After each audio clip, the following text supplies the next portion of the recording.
Well, good evening and welcome to this discussion about science and faith, science and God. Science has driven the Western world forward at a dramatic rate for about 500 years. The advance of the West and its cultural dominance is down as much to science as it is to anything else. The scientific revolution, as we call it, which I'll comment on in just a moment, originated in Western Europe, and science drives the development of world events at an absolutely enormous rate. At the moment, the balance of power in the world is shifting, and one of the main reasons it's shifting is because of the increasing scientific capability of non-Western countries, the most spectacular example in the world today being China. So unquestionably, science is of immense importance to the human race, whether we're secular or religious, and questions about science are incredibly important in terms of understanding the Christian faith, and that's what we're going to investigate this evening. However, most of science is what I would describe as operational science. And if you're a scientist here tonight, or if you're listening online and you're a scientist or operating in scientific study or research, you'll recognize what I mean by operational science. A lot of what we're going to talk about this evening is what I would call philosophical science. And that's where the God question comes in significantly, but we're going to start somewhere else. So if you were, for example, an aeronautics engineer working with Rolls-Royce looking at developing jet engines in the high-tech environments of their industrial complex in the UK, or if you were investigating the development of vaccines for well-known diseases, or if you were a soil scientist, or if you are involved in any other part of science where we are looking at practical things for the world, you are involved in what I call operational science. And most people involved in the scientific endeavor are not primarily concerned with the philosophical questions. In fact, many scientists don't even ask those questions.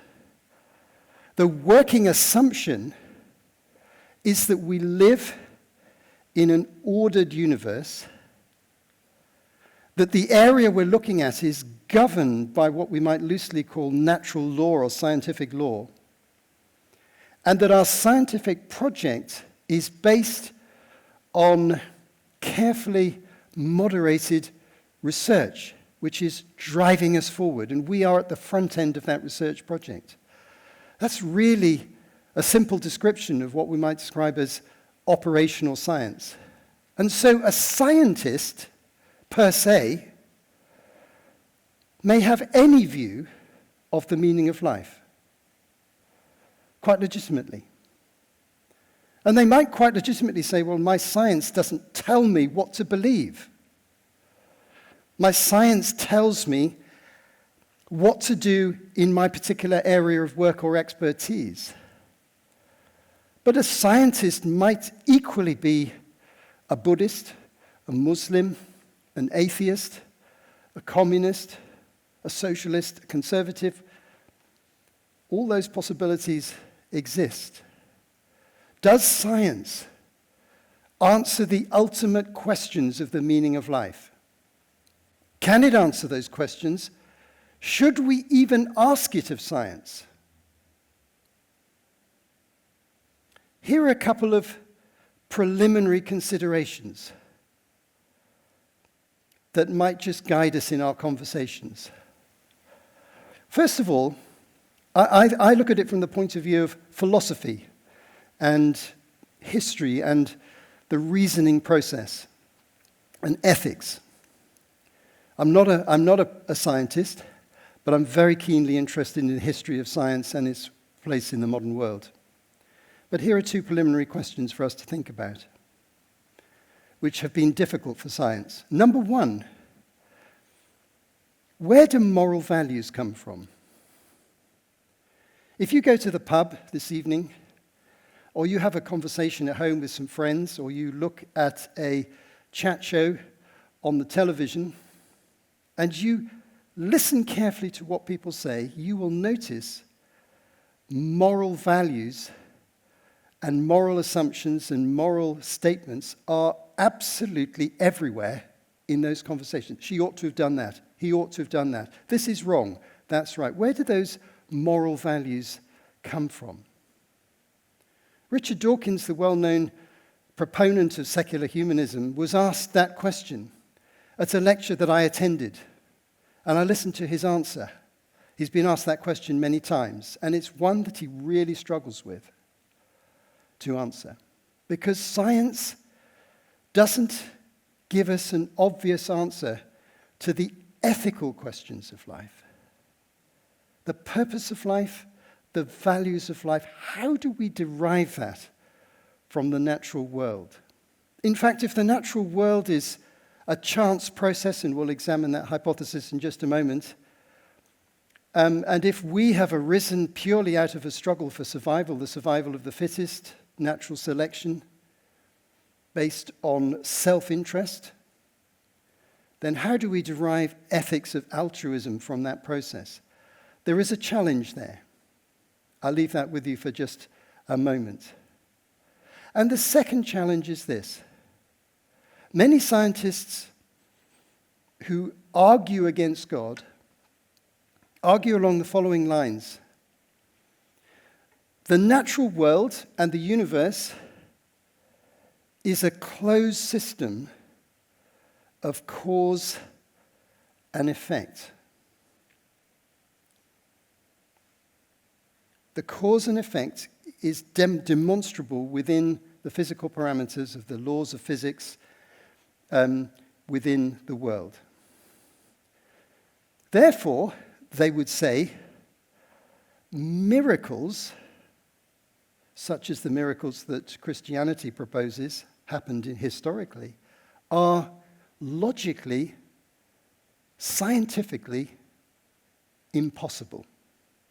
It was in the 18th century that this argument was formulated in a very clear way by the Scottish philosopher David Hume. This is an important question, but let us consider it for just a moment. How do we know that the universe is a closed system of cause and effect? In fact, the very idea that God created what we see argues against that.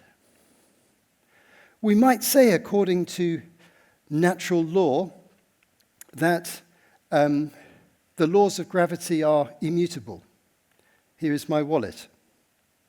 Newton explained this to us many centuries ago when he described the laws of motion and described the laws of gravity.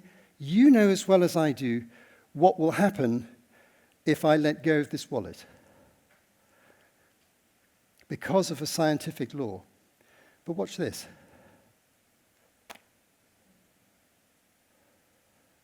I let go of it, but there was another causal factor at work that worked against the law of gravity.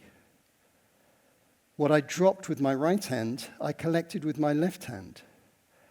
And C.S. Lewis pointed out very clearly in his book, Miracles, which I recommend to those who might be thinking about this issue, that if God occasionally intervenes, such as with the resurrection of Jesus Christ, for example, in a miraculous fashion, it's not destroying the physical laws of nature. He can intervene to overrule the natural causes in the same way that I can intervene and prevent the law of gravity having its full effect in the example that I've just given you. So Christians argue that what we see here is not a closed system. There's an external cause, a creator, a prime mover, who is God himself. So these are some preliminary considerations. Let's think about the history of science, and let's go to the third slide. If we look at the history of science in the Western world, one of the most obvious things we notice is that the scientists who pushed us forward so quickly during the scientific revolutions were almost, without exception, profoundly religious and believers in God. Here are three of the principal ones. Copernicus was the one who discovered that the sun is the center of our universe, which no one had been able to work out before.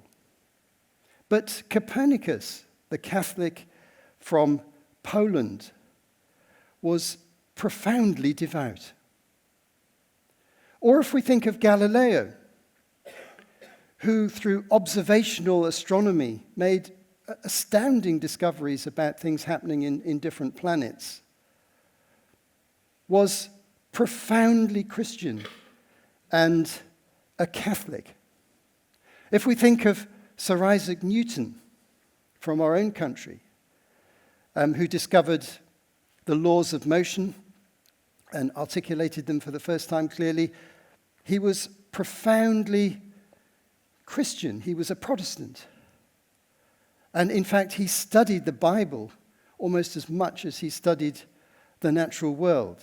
He had very interesting views about the Bible. And it's interesting that the scientific revolution flourished where a belief in God was strong. And one of the early scientists said that he was thinking God's thoughts after him. And moving to our next slide.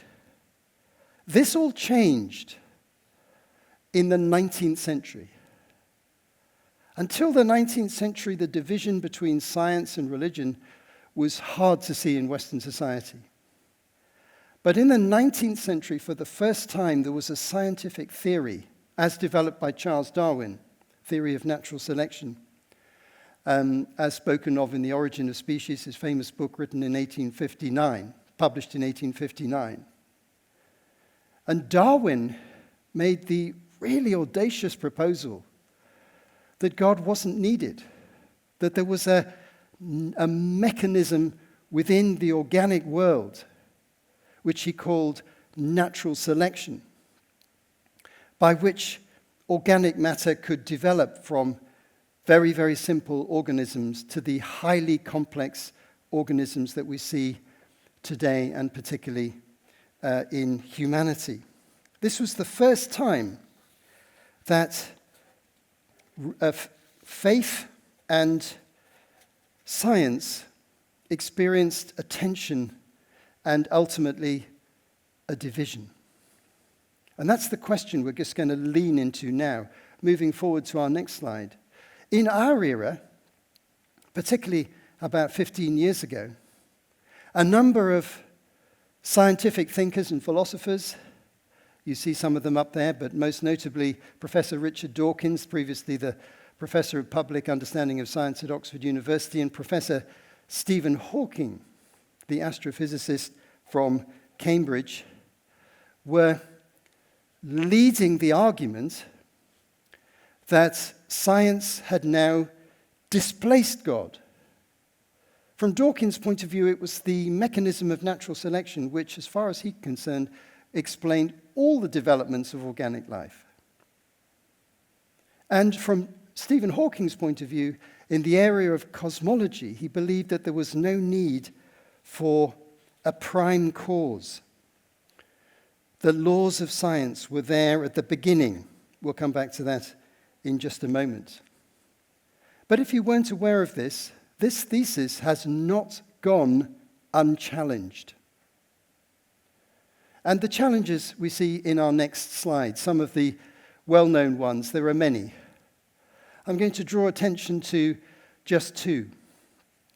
Dr. Stephen Meyer, a philosopher of science from America, who I've had the privilege of meeting, has been gathering scientists of all sorts of different disciplines over the last 20 years around a key idea, an idea which has been called intelligent design. And the concept here is the more we know about science, the more it indicates the necessity of a designer.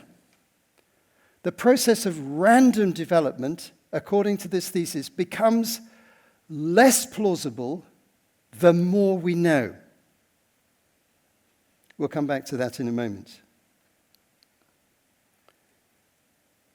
Professor Lennox, past professor of mathematics at Oxford University, has been a very clear public proponent of this idea. He debated Richard Dawkins twice, in 2008 and in 2009.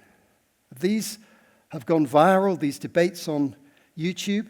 In 2008, the first debate, a vote was taken after the debate between Richard Dawkins and John Lennox. And John Lennox won, to Richard Dawkins' great amazement and dismay. So when they debated the next year, Dawkins said, "I won't debate you again unless there's no vote."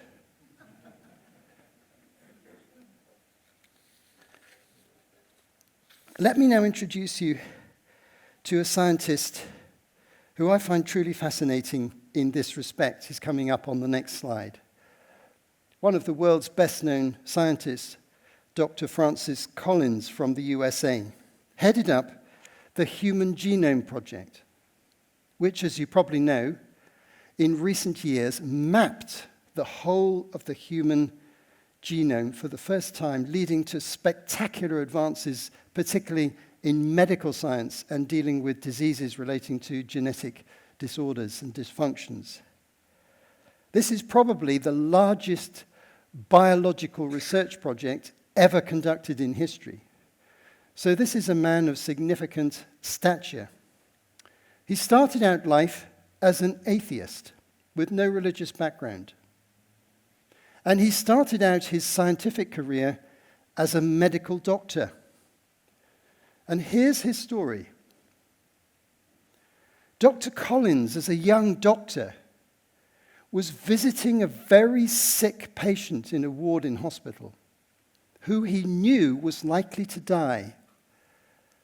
And he said to her something like this, well, how are you feeling? And, we're doing our best for you. I know it's very difficult. And she said, "Doctor, don't worry about me. I know my eternal destiny. I'm not afraid of death." And then she said this, "What about you, doctor? What do you believe?" And in that moment, this highly capable scientist, who subsequently became world famous, realized this, that although he prided himself in evidence-based science and medicine, he had never applied the test of evidence to the Christian faith. And he was shocked that he wasn't willing to look at the evidence of a faith claim. And to cut a long story short, he visited a nearby church, he knocked on the door, he spoke to the pastor in the church, and he said, "Give me some good books on Christianity and why it's true." And he was given a number of different books, including the books of the famous Christian writer C.S. Lewis.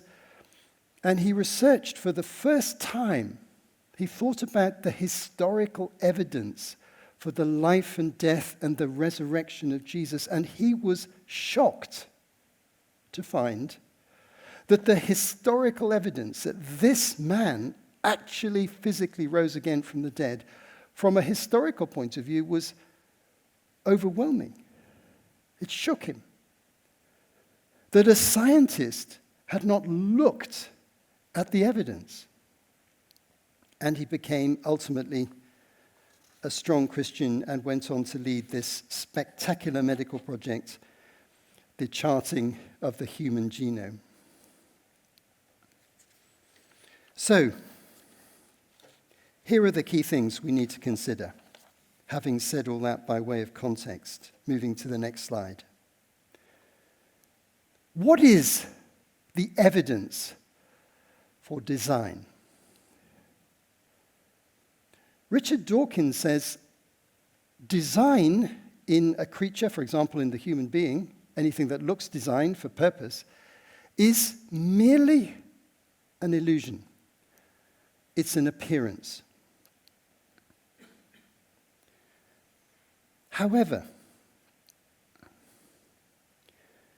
the advance in microbiology in recent decades has opened up to us hitherto completely unknown areas of science. If you spoke to Darwin and said, what is a human cell, he would describe it as a blob under a microscope in his study in his house in Kent. But microbiology has advanced spectacularly. And in this area, there has been many discoveries, such as DNA, we mentioned, the nature of biological information, which is a very tricky concept scientifically, and also the remarkable machinery that we find in the cell that are very, very difficult to explain as the results of pure random chance. So there are trends in biology that point to a designer. Let's move on to another important subject that's been advancing in science recently. The next slide, please. We have been discovering in physics more and more about the properties of the universe and the laws, the physical laws or constants that govern the functioning of the universe. And recent scientific endeavor has led many to describe our universe and its relationship to physical laws as a universe that is fine-tuned. In other words, the precision with which those laws operate and interrelate with each other is very, very, very specific to an orderly universe. And if one of those laws changes slightly, the whole system disintegrates. This is known as the fine-tuning of the universe. Is this an accident? Paul Davies, the theoretical physicist, described the accuracy of the 15 or so primary physical laws or constants in the universe as equivalent of a marksman hitting a coin at the far side of the observable universe.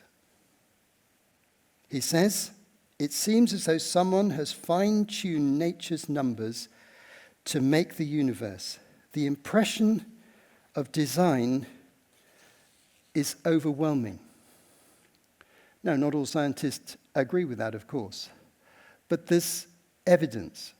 So what I'm really saying here in these two arguments about biology and the fine-tuning of the universe is that the advance of scientific knowledge does not necessarily reduce the likelihood that there's a designer. It might actually work in the opposite direction, contrary to what is sometimes said in the popular press. And here's a third area, moving to our next slide. This is one of enormous interest to me. One of the most significant questions for science and challenge to secular or atheistic science is this: what is the origin of the universe? What is the first cause? How did it start? So let's just investigate this for a moment. Cosmologists, up until the middle of the last century, till the time of Sir Fred Hoyle and his contemporaries, almost universally held the view, which was known as the steady-state view, that the universe had been stable in its present configuration for eons and eons and eons. It was almost like an eternal universe. It's just a stable reality that we see out there. This view of the universe has been fundamentally changed in the last 70 or 80 years. It's now been abandoned by scientists because evidence was found of an expanding universe, particularly background microwave radiation. The discovery of that was one of the key discoveries. And so most scientists now are aware of the fact that the solar systems, although they're stable within themselves, the distance between them is spreading out. Do you understand what I mean? And therefore, the universe is spreading out. Okay, so let's now wind the clock backwards. If the universe is spreading out, and all cosmologists virtually agree with this now, so this is the orthodoxy of today amongst secular and religious, all cosmologists. So if the universe is spreading out like that, we're faced with a very, very challenging question. Let's now wind the clock backwards. So it's spreading in that direction. Here we are today. There we were a few thousand years ago, and then further back in time, and further back, and further back, and further back, and further back. Where do you get? You get to what's called, technically, a singularity, popularly, the Big Bang. A single moment of origin in a single location for all that we see in the universe is scientific orthodoxy today. Now, let's assume that that's correct. You can see where this leads. It leads inexorably to a difficult question about causation. What caused the Big Bang? Let me now introduce another well-known scientist to you. He's coming up on the screen now. Do you know Brian Cox, Professor Brian Cox? A true scientific media pundit. Affable, friendly, popular, humorous. What does Brian Cox say about this question? Well, if you read his book, as I have, The Human Universe, a rather long and technical book which goes into more detail about his popular ideas, he proposes the following things. The universe, actually, in its components, is eternal. There were some components there before the Big Bang. Let's just put it like that in simplistic terms. Space-time has always existed, forever. And the laws of physics have existed even before the development of matter. And these are the things that caused the Big Bang.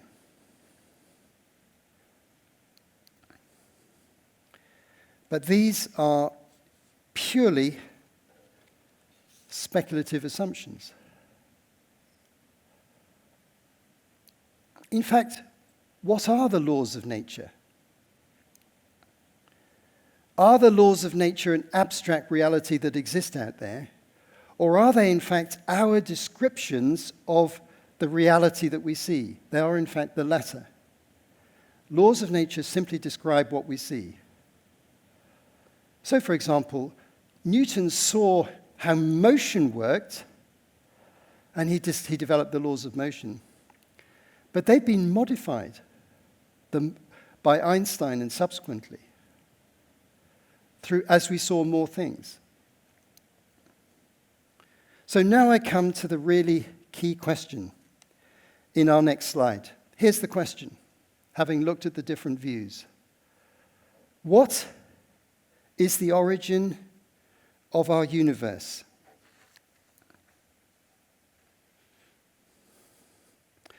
There are three explanations that are popularly discussed. One is not really a scientific explanation, but it's just what you might experience from the man or woman on the street. You know, how did this all come about? Oh, it's just pure chance. You heard people say that? That's a popular thing. Okay, fair enough. It's not actually an explanation, though, is it? It's just a guess. Now, at an academic level and at a scientific level, there's a much more sophisticated explanation which Brian Cox and Stephen Hawking and Richard Dawkins all adhere to, which I need to explain to you. And this is the idea that stands against the Christian idea of design. These are the two main ideas that are in contention at the moment. And this idea is known as the idea of the multiverse. You may be familiar with this idea, but if you're not familiar with it, forgive me for just explaining it to you in simple layman's terms. So, the idea runs roughly like this. We sit in the middle of this universe, and some of us think it looks designed. Fine-tuning, biological complexity, all these different issues, and we think, wow, this looks designed. It works. It functions. Carbon-based life can function on Earth. We see the regularity of nature. We see the regularity of the constants and the regularity of the motion of the stars, etc., etc. But what happens if this isn't the only universe, says the proponent of the multiverse theory? Imagine there are 1,000 universes. But you just happen to be in the one that worked. But the other 999 failed because the constants weren't quite right, and the whole universe collapsed. So the fact that it looks designed is because by the purest of chance, you're in the 1 in 1,000 universe that actually worked. Do you understand the theory? That's the theory. There's just a key problem. We have no evidence of any other universe. Therefore, it's a hypothesis with no actual scientific evidence that you can put to it. It's a philosophical idea. So why should we believe it if we just believe in science? So let's now put that idea against the idea that is proposed by the Christian faith and other monotheistic religions, but very clearly by the Christian faith in the Judeo-Christian tradition. We have a very, very simple and straightforward teaching. In the beginning, God created the heavens and the earth. In other words, there's a first cause who is personal, who is purposeful, who is a designer, and he made the universe, and particularly the world from our human point of view, for a purpose. So that's the one idea. The other idea is that there are hundreds or thousands of universes. We just happen to be in one that works, and it's just pure accident that we happen to be in this situation. But we can't prove any of those other universes exist. That's a philosophical idea. You can say that the Christian idea is a philosophical idea as well, and it is. It's not a proof.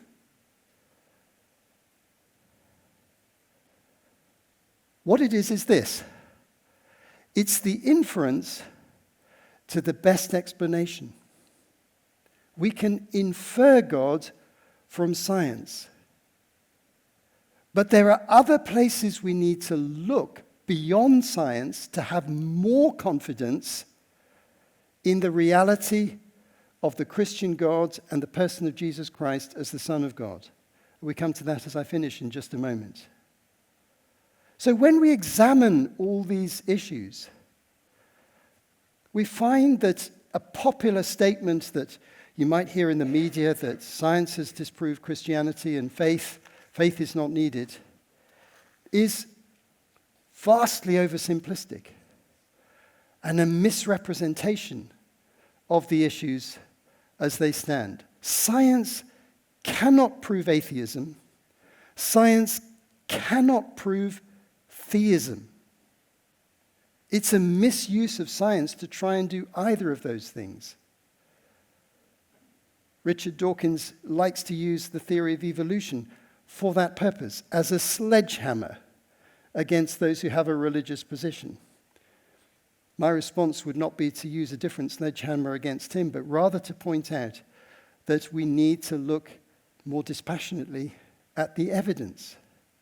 and see what the evidence infers. What's the most likely outcome? I conclude with this final slide. No, there's two. There's one more. This is a favorite one of mine. So, I come here tonight. Imagine I bring with me this cake that you see on the slide. And I say to you, this is a very special cake. And we've subjected it to the very best scientific analysis possible. The nutritionists have had a look at it. The chemists have had a look at it. The virologists have had a look at it. The medics have had a look at it. They've looked at the physical properties. They've worked out how long ago it was baked. They've worked out the likely temperature of baking and how long it was baked. And they can tell you within 5 minutes exactly how long it was in the oven from the nature of the process and the original ingredients. And they've worked out which flour was used from which manufacturer. Goodness me, isn't science great? But my question is this to the scientists. Who baked it? Oh, we don't know that. Because you can't prove that in a lab. And my other question to the scientists is, why did they bake it? Oh, science doesn't answer that question. Yes, indeed. Science does not answer some questions. Who made the universe and why it was made will never be answered by purely scientific means. And I can tell you the answer to the question. My Aunt Matilda made that cake and gave it to me for my 65th birthday. Thank you very much. But you can't find that out in the lab. Science has its limits. And what we've seen in recent years in our culture has been a philosophical fad, which you might call naturalism or even scientism, the placing of science at the center of all aspects of life, and scientific truth and doctrine is determining everything else about human life. Well, it simply isn't possible to do that. We've already seen some reasons why not. Miracles could happen outside the realms of science. We haven't any explanation for ethics and morals. We don't even have a really good understanding of consciousness. You ask scientists about what consciousness is, and it's still a debated question. There are many things outside the realm of science. And so there are, ultimately, 5 key indicators that tell us about Christianity. They're coming up in our final slide. And with this, I'll finish. We need to go beyond science to understand the meaning of life. And one area we need to go is my specialist area, which is history. That's what I've studied all my life. That's what I've taught in the past. And we need to look at the history of Christianity. We need to do what Francis Collins gives, which gives us as much credit to historical evidence as we do to scientific evidence. And there we'll find a number of very remarkable things, most notably that Jesus rose again from the dead physically by all available historical evidence as a unique one-time event. Secondly, experiential evidence is important. People can know God and feel him and understand him, and he can change their lives, and their stories need to be listened to. They're part of the evidence of whether Christianity is true. Thirdly, I don't believe science can give any adequate understanding of ethics and morality upon which we depend to live a coherent life. And we make assumptions about moral values all the time, whether we're atheists, secularists, Buddhists, Christians, Jews, Muslims, Hindus, or anybody else. You only need to listen to a conversation for a few minutes to notice moral principles that people believe which they could never prove scientifically. C.S. Lewis examined this thesis very closely in a book known as The Abolition of Man, and he discovered across all of human society, in all eras, secular, religious, all different religious traditions, at least 8 different moral principles that all humanity adheres to at a general level. And so we should say, there is a moral law. There's a moral universe. Where did that come from? We are moral creatures. It's not derived from science. Ought cannot be derived from is. And within the realm of science, there are 2 areas where there's a signpost for us. One is what we call the evidence for design. The technical term for that is teleology. The intelligent design movement, which is developing fast in the world, is finding and demonstrating more and more lines of evidence to show that all life is designed for a purpose cannot be explained by natural processes alone. And finally, we come to the question of cosmology, the ultimate origin and causation of the universe. And let me leave this proposition with you as my final statement. Here it is. The universe had a beginning. Secondly, everything that has a beginning has a cause outside of itself. There's no exception in your experience. And therefore, the cause and origin of the universe must be a cause outside of itself. And the Christian revelation tells us that that cause is none other than God. We don't have a better explanation of the origin of the universe than that. And if you're interested in following any of these lines of arguments, my best recommendation would be to read a book called God's Undertaker by Professor John Lennox. Thanks for listening. I look forward to the questions in a few minutes.